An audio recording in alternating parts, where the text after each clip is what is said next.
guys, Dave here again from JDH Reptiles. I'm sure you look at this mess on my little cart here and think, what is all this about? Well, we're going to talk about today. Today is all about the essentials you need to have in your snake room, or at least just to run your little business you got going on, whether it's just breeding and selling animals. I'm going to put out a little list here of things that we keep that I feel are very essential to have on hand at all times. And hopefully this will keep a little reminder in your head. Check off those boxes once a month. Make sure you don't run out of any of these necessary supplies. So guys, if you're interested, stay in, hit that like button. Now let's jump into all of this good stuff. Alright guys, so every reptile room, snake room, or just your your garage or your closet, whatever you have, you need to stay stocked up on things to keep your business running right, to keep your reptiles healthy. I think it's one of those things that are overlooked, and a lot of people run out of things on a very often occasion. So I'm going to put out a kind of a list of things that we have here that we always keep on hand, and typically once a month I kind of run through everything, check my supply, and order before I run out. So we're going to jump into this list, and I'm going to kind of break down everything we have here, what the purpose of it is, and we'll just see if it's something you need to add to your list or something you should go check today to make sure you don't run out on those. First thing I'm going to start with is bedding. Bedding. We use a lot of it here. Now, whether you use this kind of stuff, this is from the KC Reptile Lab. I think it's like a cedar shaving. This we use in our Western hognose setups. We use them with the giant Madagascar hognoses. And I believe I have a mix of this in with my false water cobra as well. So I don't use this with ball pythons. It is pretty small, but it's still something we like. It's a product we use, so we always make sure when we buy I think 5 or 6 bags of this at a time, so it lasts us a while. And then when we get down to like the last bag, we buy another 5 or 6 bags. So you never want to wait until it's gone and then have to go order it and wait potentially a week or 2 to get your order. So always try and keep an eye on that stuff. Further with bedding, we do very rarely buy cocoa block. I get it from one of our local suppliers here in Michigan, and we just use it with our crested geckos. So we only have two little cages. A block lasts us a very long time, so we only have to buy that once every like maybe 6 months or so. But again, it's still bedding. It still needs to be purchased, and I don't know if we're going to eventually change them over to this chip here. I don't think so. It's kind of small, but it's something we've considered. Regardless, we still keep it on hand, so we definitely make sure not to run out of it. Now for our ball pythons, as most of you know, we use Reptisorb liners. So these liners are a one-time use kind of thing.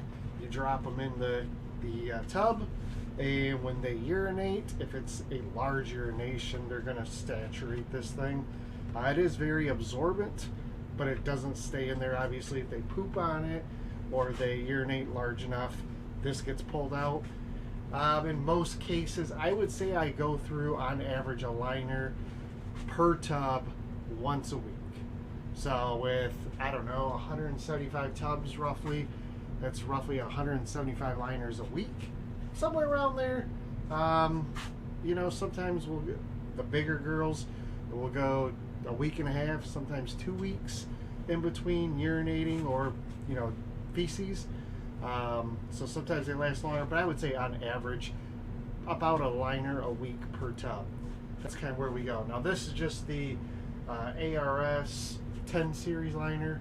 We also have them in the 50 series, we have them in the 55 series, and in the 70 series.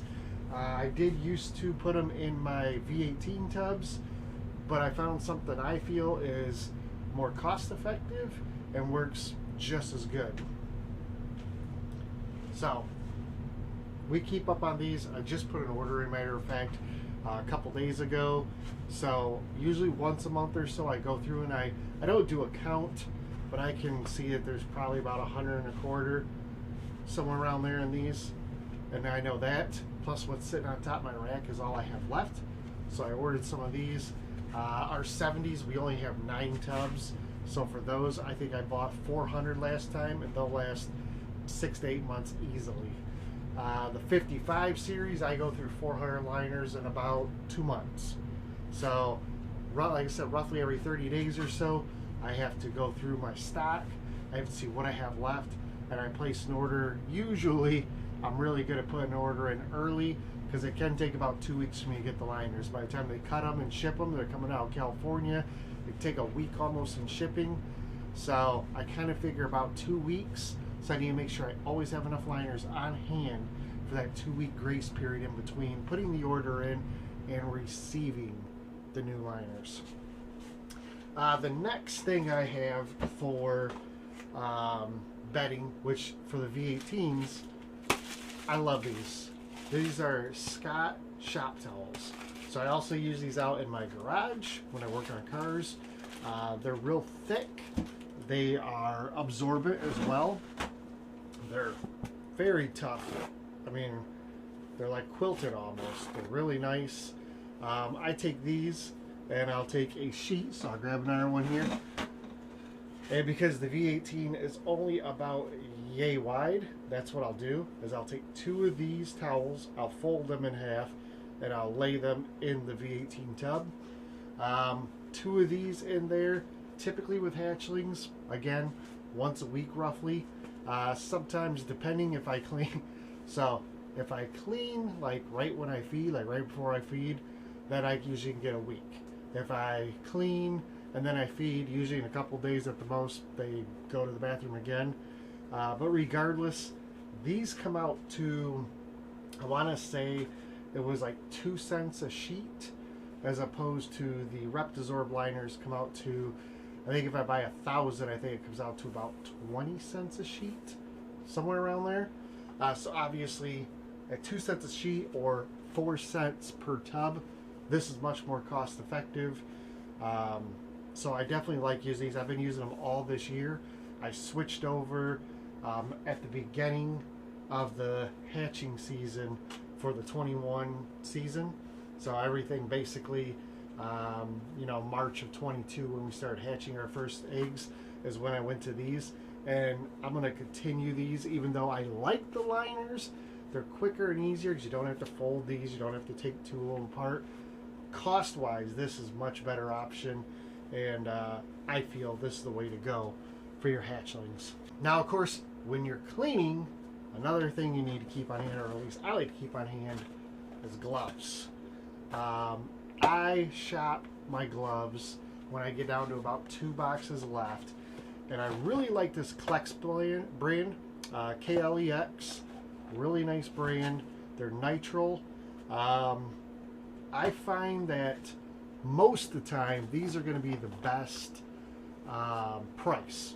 And I always buy, I think it's 10 boxes at a time, so it comes out to like 1,000 gloves because each box is 100 gloves. So I buy a case at a time, and I want to say I can get a case usually for 100, 125, but I really feel something like this. You know, if you're a mechanic and you're using these gloves, you might want something a little thicker, or maybe you don't, I don't know, but I typically try not to use gloves when I work on cars. But in here, since I know these are going to get thrown away quite often, I don't go for the cheapest, but I go for the cheapest price with good stuff. And I like these, the Klex, KLEX. If you haven't tried them, I recommend them. Look at it. You can find them online. You can find them on Amazon. But definitely, I always look up for nitrile gloves because I don't use latex. So nitrile gloves, and I just shop large quantities. It's cheaper usually when you buy a large quantity, and I kind of price them out per box. I don't worry about per glove. A lot of times they'll say, you know, they're 3 cents a glove. Just look at per box. So try and see what's a better deal. Sometimes if you buy 3 boxes and then you buy, say, 3 sets of those, so 9 boxes, it's actually cheaper than buying a case So I'll do that from time to time. Usually a case is cheaper. I mean, you just gotta individually look at the price, because these are things we're gonna throw away. So they need to do the job, but they need to be affordable. That's the biggest thing here. A lot of this stuff, when I priced it out at the amount I used it, I found a way to put affordability on top without really sacrificing my quality of the products I use. So this is another one. You use a lot of these. You don't have to buy the best. It doesn't matter. No one's winning any awards because they bought the $10 box over the $20 box and vice versa. Buy the affordable stuff. If it lasts, you're only cleaning up snake shit. It doesn't have to be like made out of, you know, chainmail. This will do just fine. Alright, then we're moving from there. Next thing in my snake room that I have, I'm trying to look around, make sure I got everything covered here. Deli cups. This is a big one. We go through deli cups, a sleeve or so. Usually, I go through a sleeve every 3 weeks, a month. I don't change out my deli cups daily. I don't change them out even weekly unless they get nasty. Usually about every 2 weeks I change them out, but weekly or whenever I put water in them, which could be every roughly 3 to 4 days or so, I do pull the deli cup. I wash it out. I put fresh water in it, and usually on its second to third turn, I get rid of them. So I can go through, like this is 50. I will buy usually 5 or 6 sleeves at a time. When I put my order in, so a lot of times I find that the cheapest way to get these is actually from my local, it's like a restaurant retailer. So, you know, they sell a lot of restaurant, you know, stuff product. So this, you can buy chafer cans, you can buy, you know, sometimes food, etc. But I find that my local store actually has the best price.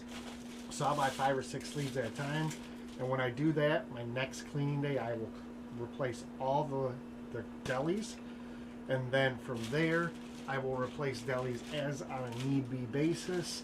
But typically no more like 2 to 3 weeks on one deli. I know some people go a month. And I have been known to do that as well. I've also known to change them out weekly. You know, if they shit in the water, the whole deli goes away. If it just has typical, you know, water spots and whatnot, I just wash it out and reuse it until it starts to discolor. Because this stuff's expensive too. I mean, all this stuff adds up. You're talking, I want to say a sleeve like this is $8 to $10. So if I buy 5 sleeves, it's another $50 in deli cups. And if that only lasts me roughly a month or two, you see where this adds up. So, deli cups.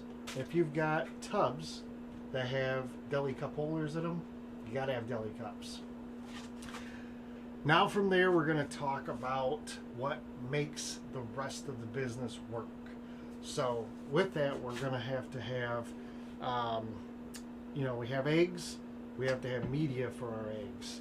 So I buy perlite, and this is about a half bag. It's a 25-pound bag. I usually buy a bag or 2 a season. I'm trying to think. I think that every year I usually buy about 2 bags. Usually one in the beginning of the year, one in the end of the year. And that's what it takes to fill my egg tubs with perlite. As then I get it wet, and then I put the eggs on top of it. So we go through roughly 50 pounds of perlite a year. So I usually get, like I said, 1 to 2 of these bags roughly. Just depends on the season. Depends when I start collecting eggs, which I haven't yet this year. Typically we get our first clutch around March or April. And it looks like that's where we're going to be at this year as well. But perlite. This is another thing that you can shop around on. I make sure it doesn't have any fertilizers in it. So like I think this is, what is it? This is horticulture perlite. It's natural. It's from, let's see here, this has no fertilizers in it. So this works really well. And again, I find that buying the large bag like this actually is more cost effective than buying like 5-pound or 10-pound bags. This stuff I found from my local grow shops. I found it from my local flower shops or even Lowe's or Home Depot, and also on Amazon. So, I mean, doing your research, sometimes I literally will take a day and I will drive around a bunch of places and I will just bring pen and paper with me and write down what prices for things that I found, and then I'll come back home and then I'll sort out online and I'll break it all down. But this is something we gotta have, we can't run out of. So this is a big one. Don't forget your perlite or vermiculite, whatever you're going to use. You got to have that. With that being said, make sure you have egg boxes. Always have more than you're going to need. I think I keep 50 egg boxes here, and I know at no time will I ever have 50 clutches in the incubator. I think the most I've ever had is 30 and or 25, somewhere around there. But regardless, sometimes you break a box, sometimes a box gets a crack in it. You know, sometimes you just need one. There are times I've been looking, can't find them, and I find my stack. So I always have more egg boxes than you need. Same with the, I use light diffuser. I don't use the hatch trays or whatever, but I use a light diffuser. So I bought a huge 4x8 sheet, and I cut out my own, you know, light diffuser sit inside there. So I've got the same amount of light diffusers as I have tubs at all times ready to go. So that's something you got to think about as well. Make sure you have all that ahead of time. Then from there, now that the eggs have hatched, we have hatchlings. We're going to put them in the tubs, so we're going to put them on liners. We're not even going to talk about food. Obviously, you need to have rodents or you need to have a supplier. But eventually, you're going to sell these animals. And when you do that, you're going to need boxes. Okay, so we go through, you know, on a given year, we can sell easily 200 animals that we actually have to ship. So that's not 200 animals to sell. We've sold, I would say, I think this year, in 2022, I want to say we shipped 154 boxes. So that's not including the few we sold at expos as well, but we actually shipped 154 boxes. So for our boxes, I will say I have these delis here. I don't ship in delis because I ship ball pythons, and I always ship them in a bag instead. But if you want to use delis, you're going to want to have delis with lids, different sizes. You know, I just keep these on standby in case I need it for any reason. You never know what. Like, we had some, oh, I don't remember what they're called anymore, little lizards. We put those in deli cups instead of a bag. So whenever I do get these, I usually wash and sanitize them and keep them. And I'll put them in my back storage room just in case. You never know when you may need this, whether it be take it to an expo, you're going to meet somebody locally, or if you're going to ship in this. So, delis if that's what you want. Otherwise, snake bags. These are, everybody says I got large bags because I always buy the big ones just in case. These are 12 by 20s. And yes, I put hatchlings in them. I also will put sub-adults in them. So really the only thing I don't fit in here is large breeders. I'll usually buy a pack of like 20 of the large bags for breeders. When I buy these, I usually buy, I think, 300 at a time. I think that's what I bought this time. And I get them from TSK Supply. So tskssupply.com. That's where I buy them from. But you're going to put the animal in the bag. Then when you get to the bag, you got to put that animal in a box. So I buy, try and move all this stuff around on my cart. I buy my shipping boxes direct from Reptiles Express. So I buy 7x7x7s is what I use for my hatchlings. I also have 9x9x9s, and I have, I think it's 12x9x7 for some of the other ones. If I ever have to ship an adult, or I know I'm going to put some adults up for sale, I will buy a group of like 10 of the larger boxes. Or sometimes, to be honest with you, sometimes if I buy an animal and it shows up in a large box, I'll recycle that box. I'll make sure to take all the other person's stickers and stuff off of it. But sometimes I will recycle that box as long as it's still in good condition, doesn't have water damage, didn't get crushed. But when it's these things, I just use brand new ones all the time. Like I said, I buy these direct from Reptiles Express. That's who I use for shipping. They come, I buy them as a kit. So you get the box, you get all the styrofoam that goes in it. You're gonna have the 2 top and bottom inserts and then the 4 wall inserts. So then you make your box, and then you gotta have something to put in the box to secure the animal. That's where this comes in. So this is basically pillow fluff. Okay, I buy, I want to say it's a 50-pound, 25 or 50-pound box of it at a time. So this pillow fluff will last me, typically I'll need 2 boxes a year because I pack the box full. I think this, not saying anybody else is wrong, but I have great success with this. Animals arrive healthy, they arrive safe, and even when FedEx does us wrong and they live or have to, you know, be overnighted and then they miss their flight and they get to, you know, a day late, they still arrive safe. I think that stuff is great to have. So I use that inside the box, and then I put the animal in the bag, put it in the box, I put a little more of that fluff on top of them, and then I tape the box up. Now there are 2 more things you have to remember. Well, really a few more things that you have to remember when it comes to shipping. So these are adding up. You got boxes, that costs money. You've got your bags, your snake bags, that costs money. You've got your fluff or whatever you want to use, that costs money. If it's cold, below 70 degrees, you should be using heat packs. And I use the 40-hour heat packs. Now some people use the 72. I've had 72-hour ones show up a day late and still be off. I've had 40-hour ones show up, still be off. I've had 40-hour ones still on. So I mean, it says 40 hours. I say give or take, as long as it's shipping overnight and you don't have any issues, these will do just fine. By all means, if you want to use 72 or 96 hour or whatever, go ahead, no problem. I get Uniheat. These are not hand warmers. Do not buy hand warmers. These are specifically for shipping small pets, is what they say right on it. But yeah, I buy these in a case. I think I buy 250 or 300 at a time. So again, I price them out per unit and I figure out what the cost is. I look at them on multiple websites, including Amazon, and I buy from whatever supplier is cheapest at that time because I need a lot of them. So even if I don't use 250 this year, I'll have some that'll be left over for next year. But typically I go through 250 of them, you know, within the first half of like this year, because I'll be using heat packs typically all the way up through about May, sometimes June. And then I will use heat packs then come like September or October, usually October, all of October and into November.